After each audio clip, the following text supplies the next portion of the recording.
Jadi perlu kami sampaikan berdasarkan pemeriksaan saksi-saksi, kemudian juga berdasarkan analisa CCTV.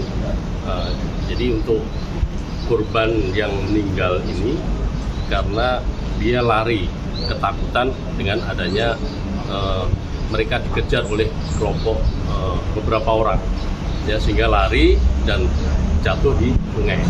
Kemudian dua temannya ini berhasil melarikan diri dan selamat meskipun sempat ada kena pukul.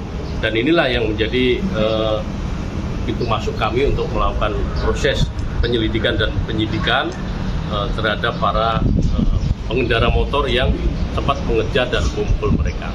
Tapi terkait dengan yang meninggal ini berdasarkan keterangan saksi juga bahwa yang bersangkutan takut kemudian lari dan lompat ke sungai. Indikasinya berapa orang pelaku? Sekitar 10 orang.